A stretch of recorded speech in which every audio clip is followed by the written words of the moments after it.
अथ सांख्ययोगो नाम द्वितीयोऽध्यायः।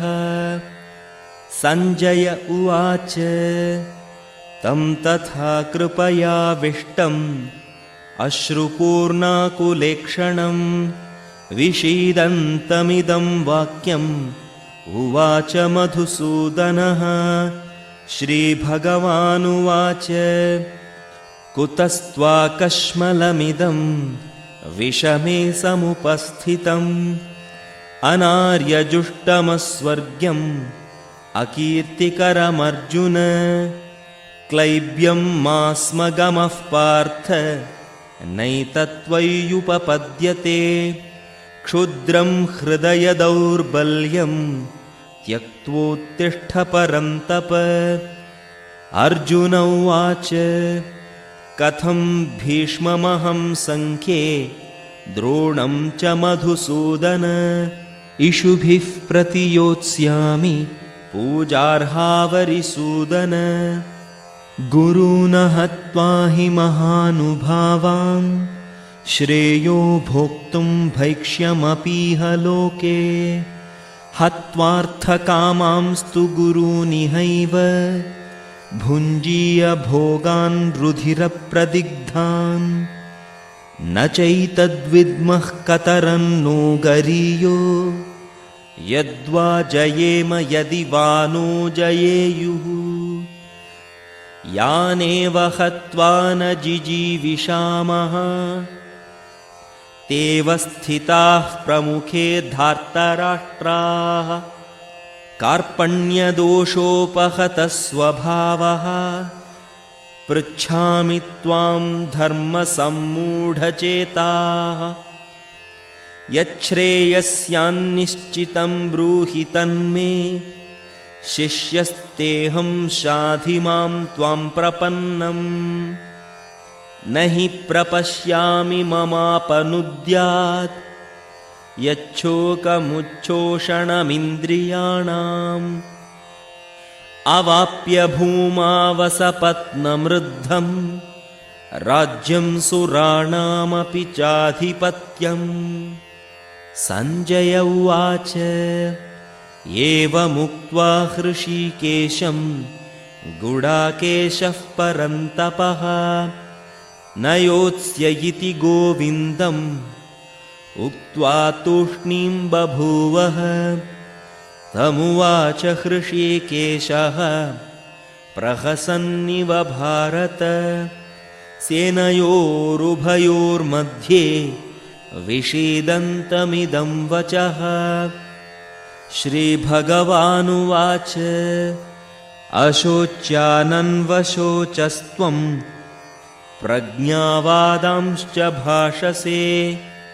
गतासु न गतासूंश्च नानुशोचन्ति पण्डिताः।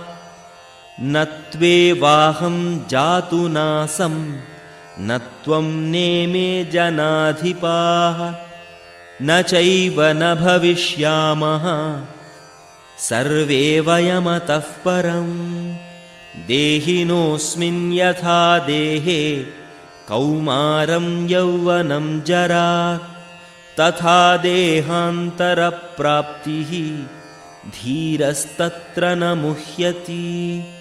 मात्रा स्पर्शास्तु कौन्तेय शीतोष्णसुखदुःखदाः आगमापायिनो नित्याः तां स्थितिक्षस्व भारत। यं हि न व्यथयन्त्येते पुरुषं पुरुषर्षभ। समदुःखः सुखं धीरं सोमृतत्वाय कल्पते। नासतो विद्यते भावो नाभावो विद्यते सतः। उभयोरपि दृष्टोऽन्तः त्वनयोस्तत्त्वदर्शिभिः। अविनाशि तु तद्विद्धि येन सर्वमिदं ततम्। विनाशमव्ययस्यास्य न कश्चित् कर्तुमर्हति। अन्तवन्त इमे देहा नित्यस्योक्ता शरीरिणः अनाशिनो प्रमेयस्य तस्माद्युध्यस्व भारत ययेनं वेत्ति हन्तारं यश्चैनं मन्यते हतम् उभौ तौ न विजानीतो नायं हन्ति न हन्यते न जायते म्रियते वा कदाचित् नायं भूत्वा भविता वा न भूयः अजो नित्यः शाश्वतोऽयं पुराणो न हन्यते हन्यमाने शरीरे वेदाविनाशिनं नित्यं ययेनमजमव्ययं कथं स पुरुषः पार्थ कं धातयति हन्तिकम् वासांसि जीर्णानि यथा विहाय नवानि गृह्णाति नरोपराणि तथा शरीराणि विहाय जीर्णान् अन्यानि संयाति नवानि देहि नैनं छिन्दन्ति शस्त्राणि नैनं दहति पावकः न चैनं क्लेदयन्त्यापो न शोषयति मारुतः अच्छेद्यो यमदाह्योऽयम् अक्लेद्यो शोष्य एव च नित्यः सर्वगतस्थाणुः अचलोऽयं सनातनः अव्यक्तोऽयमचिन्त्योऽयम् अविकार्योऽयमुच्यते तस्मादेवं विदित्वैनं नानुशोचितुमर्हसि अथ चैनं नित्यजातं नित्यं वा मन्यसे मृतं तथापि त्वं महाबाहो नैवं शोचितुमर्हसि जातस्य हि ध्रुवो मृत्युः ध्रुवं जन्म मृतस्य च तस्मादपरिहार्येऽर्थे न त्वं शोचितुमर्हसि अव्यक्तादीनि भूतानि अव्यक्तमध्यानि भारत अव्यक्तनिधनान्येव तत्र का परिदेवना आश्चर्यवत् पश्यति कश्चिदेनम् आश्चर्यवद्वदति तथैव चान्यः आश्चर्यवच्चैनमन्यः शृणोति श्रुत्वाप्येनं वेद न चैव कश्चित् देही नित्यमवध्योऽयं देहे सर्वस्य भारत तस्मात् सर्वाणि भूतानि न त्वं शोचितुमर्हसि स्वधर्ममपि चावेक्ष्य न विकम्पितुमर्हसि धर्म्याद्धियुद्धात् श्रेयोऽन्यत् क्षत्रियस्य न विद्यते यदृच्छया चोपपन्नं स्वर्गद्वारमपावृतं सुखिनः क्षत्रियाः पार्थ लभन्ते युद्धमीदृशम् अथ चेत्त्वमिमं धर्म्यं सङ्ग्रामं न करिष्यसि ततः स्वधर्मं कीर्तिं च हित्वा पापमवाप्स्यसि अकीर्तिं चापि भूतानि कथयिष्यन्ति ते व्ययाम् सम्भावितस्य चाकीर्तिः मरणादतिरिच्यते भयाद्रणादुपरतं मस्यन्ते त्वां महारथाः येषां च त्वं बहुमतो भूत्वा यास्यसि लाघवम् अवाच्यवादांश्च बहून् वदिष्यन्ति तवाहिताः निन्दन्तस्तव सामर्थ्यं ततो दुःखतरं नु किम् हतो वा प्राप्स्यसि स्वर्गं जित्वा वा भोक्ष्यसे महीम् तस्मादुत्तिष्ठ कौन्तेय युद्धाय कृतनिश्चयः सुखदुःखे समे कृत्वा लाभालाभौ जयाजयौ ततो युद्धाय युज्यस्व नैवं पापमवाप्स्यसि। येषा ते विहिता सांख्ये बुद्धिर्योगे त्विमां शृणु।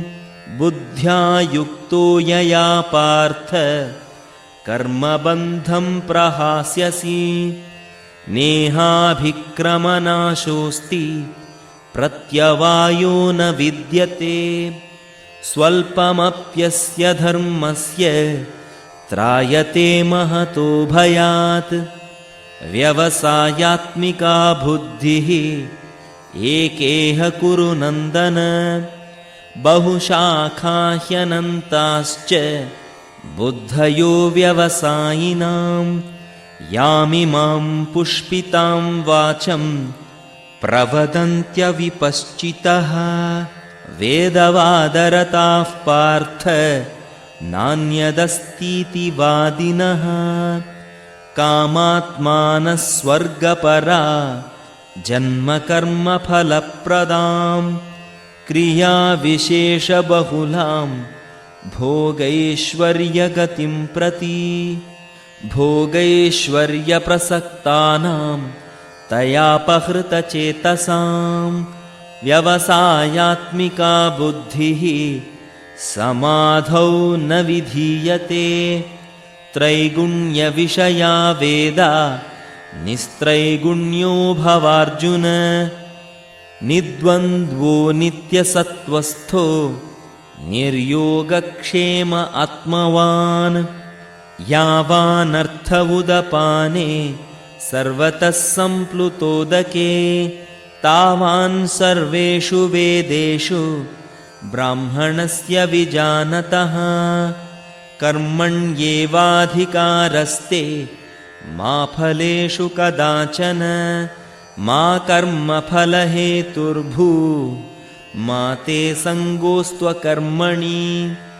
योगस्थः कुरु कर्माणि सङ्गं त्यक्त्वा धनञ्जय। सिद्ध्यसिद्ध्योः समो भूत्वा समत्वं योग उच्यते। दूरेण ह्यवरं कर्म बुद्धियोगात् धनञ्जय। बुद्धौ शरणमन्विच्छ कृपणाः फलहेतवः। बुद्धियुक्तो जहातीह उभे सुकृतदुष्कृते। तस्माद्योगाय युज्यस्व योगः कर्मसु कौशलम्। कर्मजं बुद्धियुक्ता हि फलं त्यक्त्वा मनीषिणः। जन्मबन्धविनिर्मुक्ताः पदं गच्छन्त्यनामयम्। यदा ते मोहकलिलं बुद्धिर्व्यतितरिष्यति तदा गन्तासि निर्वेदं श्रोतव्यस्य श्रुतस्य च। श्रुतिविप्रतिपन्ना ते यदा स्थास्यति निश्चला। समाधावचला बुद्धिः तदा योगमवाप्स्यसि। अर्जुन उवाच स्थितप्रज्ञस्य का भाषा समाधिस्थस्य केशव। स्थितधीः किं प्रभाषेत किमासीत व्रजेत किम्। श्रीभगवानुवाच प्रजहाति यदा कामान् सर्वान् पार्थमनोगतान्। आत्मन्येवात्मना तुष्टः स्थितप्रज्ञस्तदुच्यते। दुःखेष्वनुद्विग्नमनाः सुखेषु विगतस्पृहः। वीतरागभयक्रोधः स्थितधीर्मुनिरुच्यते। यः सर्वत्रानभिस्नेहः तत्तत्प्राप्य शुभाशुभं। नाभिनन्दति न द्वेष्टि तस्य प्रज्ञा प्रतिष्ठिता। यदा संहरते चायं कूर्मोऽङ्गानीव सर्वशः। इन्द्रियाणीन्द्रियार्थेभ्यः तस्य प्रज्ञा प्रतिष्ठिता।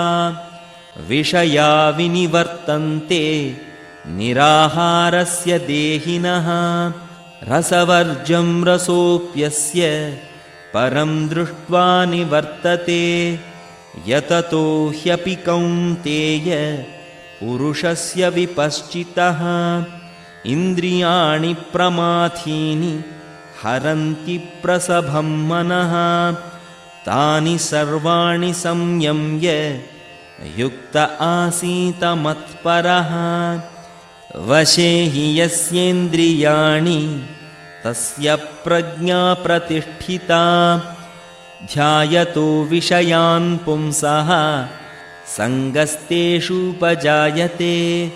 सङ्गात् सञ्जायते कामः कामात् क्रोधोऽभिजायते क्रोधात् भवति सम्मोहः सम्मोहात् स्मृतिविभ्रमः स्मृतिभ्रंशात् बुद्धिनाशो बुद्धिनाशात् प्रणश्यति रागद्वेषवियुक्तैस्तु विषयानिन्द्रियैश्चरन् आत्मवश्यैर्विधेयात्मा प्रसादमधिगच्छति प्रसादे सर्वदुःखानां हानिरस्योपजायते प्रसन्नचेतसो ह्याशु बुद्धिः पर्यवतिष्ठते नास्ति बुद्धिरयुक्तस्य न चायुक्तस्य भावना न चाभावयतः शान्तिः